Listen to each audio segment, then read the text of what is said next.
पहले रात रात के कीर्तन होते थे, 1000-2000 में एक रात का जगराता हो जाता था। 1000-2000 में 2-2 रुपया चंदा देते थे, 1-1 रुपया देते थे।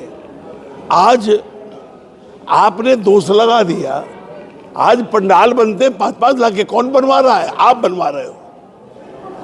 5-5 लाख के पंडाल बनवा रहे हो। भंडारे के अंदर सजनकोट की रसोई की तरह आप इंतजाम कर रहे हो, वो आपको नजर नहीं आता। तो जब व्यावसायिकता में आप जाओगे तो जो भजन गाने वाले हैं उनको भी चाहेगा कि अब हमको भी पैसा मिले, और जब वो पैसा लेंगे तो वो वही गाएंगे आप जिसमें खुश हो जाओ।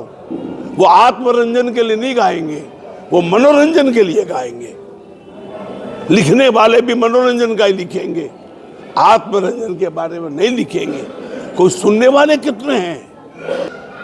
क्यों इतने बड़े बड़े पंडाल लगाते हो आप? दिन में करो ना, दिन में कार्यक्रम करो, मंदिरों के प्रांगण में करो, आपकी जो वहां पर करो, 3 घंटा ही करो ना। आप सारी रात का करते हो, क्या जरूरत है भंडारा की? 8 बजे से 11 बजे तक का कीर्तन करो, अपने घर से खाना खा के आएंगे लोग। पहले एक जागृता होता था, लोग अपने घर से खाना खा के आते थे, खाली वहां पर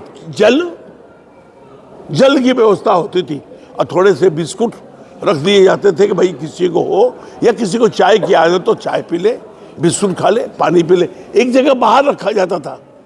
अब उधर भजन शुरू होता है, उधर भंडारा शुरू होता है। 100 में से 20 आदमी तो भजन में बैठते हैं और 80 आदमी भंडारों में रहते हैं। आपका सबने अभिनंदन किया है। एक सवाल हमारा ये है कि जब नंदू जी ने गायन शुरू किया था, भजन गायन, उस समय में इश्क की साधना और आराधना थी। अब व्यावसायिकता हावी है, क्या कहेंगे आप? इसमें दो मत नहीं है। अभी मृदुल जी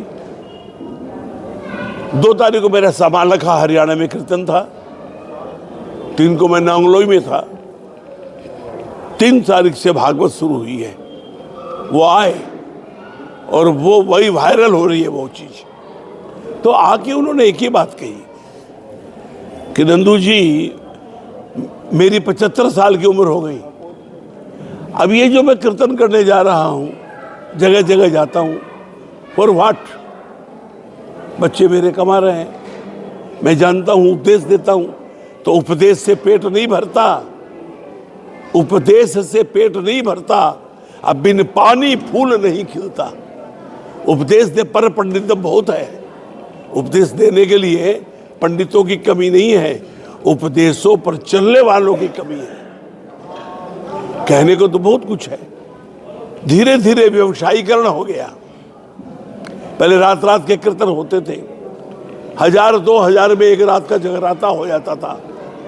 1000-2000 में 2-2 रुपया चंदा देते थे, 1-1 रुपया देते थे। आज आपने दोष लगा दिया, आज पंडाल बनते 5-5 लाख के। कौन बनवा रहा है? आप बनवा रहे हो। 5-5 लाख के पंडाल बनवा रहे हो। भंडारे के अंदर सजनकोट की रसोई की तरह आप इंतजाम कर रहे हो, वो आपको नजर नहीं आता। तो जब व्यावसायिकता में आप जाओगे तो जो भजन गाने वाले हैं उनको भी चाहेगा कि अब हमको भी पैसा मिले, और जब वो पैसा लेंगे तो वो वही गाएंगे आप जिसमें खुश हो जाओ। वो आत्मरंजन के लिए नहीं गाएंगे, वो मनोरंजन के लिए गाएंगे। लिखने वाले भी मनोरंजन का ही लिखेंगे, आत्मरंजन के बारे में नहीं लिखेंगे। कोई सुनने वाले कितने हैं? ठीक है, उम्र भी हो गई, 42 साल हो गए, मैं मेरे ढंग से गाता हूं। तुमको पसंद हो तो बैठो, नहीं पसंद हो तो जाओ, हमको तुमसे लेना क्या है? लेना तो ये मेरा है। 10 लाख 15 लाख दे के कोई चाहे कि हमको तिथि मिल जाए। नंदू एलनाबाद वाले 10-12 साल से पीछे पड़े थे, तो मैं आज एलनाबाद जा रहा हूं। ये गिदड़ा परिवार लोग सिलीगुड़ी में भी है, अहमदाबाद में भी है, बेंगलोर में भी है। 10-11 साल के बाद क्यों लगा भाई इनको? 11 साल क्यों लग गया? सिरसा भी तो कई बार आया हूं। 2000 में इलाहाबाद आया था मैं, 2000 के बाद 2024 में एलनाबाद जा रहा हूं। क्यों? यही बात है। ठीक है, नहीं लेते, लेकिन हमारी वैल्यू बहुत है। हम कुछ नहीं लेते। जिसको कुछ नहीं चाहिए वही तो शहंशाह है। जिसको कुछ नहीं चाहिए वही शहंशाह है। और शाम के दीवाने तो होते शहंशाह। व्यावसायिकता है, लेकिन खाली भजन प्रवाहकों को हम दोष दें। गुरुजी, फागुन का उत्सव आ चुका है, तो श्याम प्रेमियों को क्या करना? उनका पूरा हो जाए। आप मेरी बात, उनको दोष मत दो। किसी एक को दोष देना अन्याय है। क्यों इतने बड़े बड़े पंडाल लगाते हो आप? दिन में करो ना, दिन में कार्यक्रम करो, मंदिरों के प्रांगण में करो, आपकी जो वहां पर करो, 3 घंटा ही करो ना। आप सारी रात का करते हो। क्या जरूरत है भंडारा की? 8 बजे से 11 बजे तक कीर्तन करो। अपने घर से खाना खा के आएंगे लोग। पहले एक जागृता होता था, लोग अपने घर से खाना खा के आते थे। खाली वहां पर जल की व्यवस्था होती थी और थोड़े से बिस्कुट रख दिए जाते थे कि भाई किसी को हो या किसी को चाय की आदत तो चाय पी ले, बिस्कुट खा ले, पानी पी ले। एक जगह बाहर रखा जाता था। अब उधर भजन शुरू होता है, उधर भंडारा शुरू होता है। 100 में से 20 आदमी तो भजन में बैठते हैं और 80 आदमी भंडारों में रहते हैं। क्या जरूरत है ऐसे भजन करने की? क्या आवश्यकता है ऐसे भजन करने की? क्यों करते हो आप? फिर आप और किसी को दोष देते हो। दोष अपने कर्म का है, दोष अपने कर्म का है। कर्मयोगी ध्यान कर। दोष अपने कर्म का है, कर्मयोगी ध्यान कर। श्याम को मत दोष देना और दोष दे मत पाप कर। ठाकुर का दोष नहीं है इसमें। इसमें दोष हमारी व्यवस्था का है, हमारी सोच का है। हमारी और भीड़ हो जाए, हम इतना इसका देखो हमने क्या श्रृंगार किया है, हमने कितने बड़े बड़े लोगों को बुलाया है। बाबूजी, हम जिस समय भजनों में आए थे ना, हम अगर नाम गिनाए कोई पैसा नहीं लेता था। हुए हैं ऐसे ऐसे लोग। अभी भी उसके एक कोई होगा तो कोई होगा। कीर्तनों का पैसा लेता ही नहीं था कोई। अपने खर्चे से जाते थे, अपने खर्चे से। और अगर वहां 4 टाइम रोटी खाए हैं ना, तो सोचते थे यार हमने 50 रुपये 10-10 रुपया करके 40 टाइम तो इनका 40 रुपया की रोटी खा ली। 50 रुपया संस्था की रसीद कटा के आते थे। आपकी रोटी भी खाते थे तो वो 50 रुपये रसीद कटा के आते थे। कहाँ गया वो जमाना? हम क्या थे? मैथिली शरण गुप्त, बहुत आपने सुंदर प्रश्न किया है।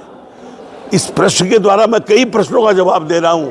हम क्या थे, क्या हो गए हैं और क्या होंगे? अभी तो कुछ नहीं। आगे देखो क्या आदमी। Man should be always optimist, not a pessimist, and I am optimist.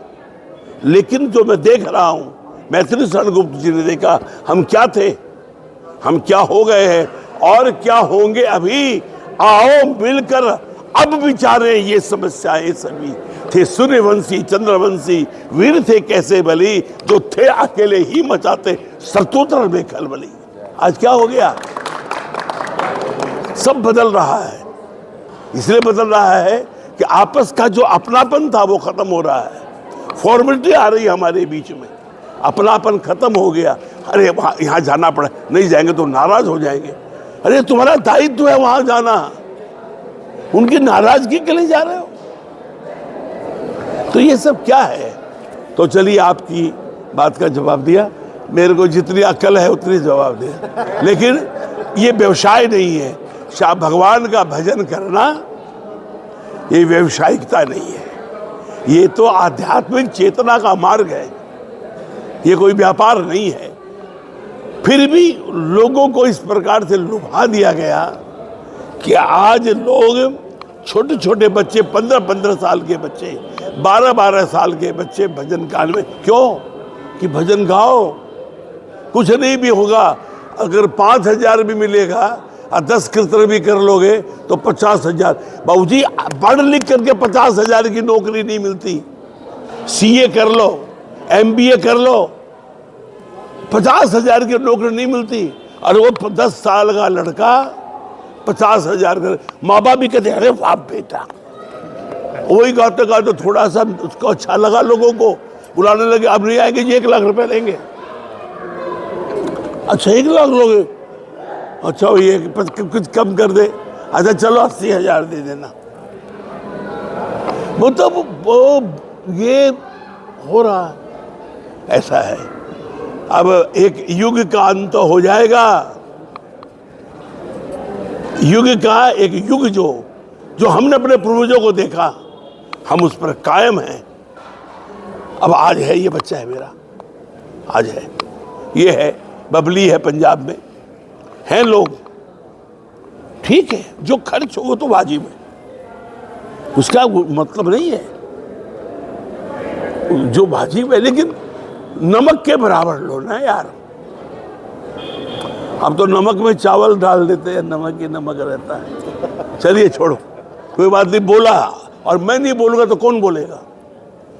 दूसरी बात है, भैया जी पितामह है, पितामह तो बोले, मानो ना मानो, बूढ़े लोग कहकर सी बोलेगो तो वो बोलेगो ही नहीं।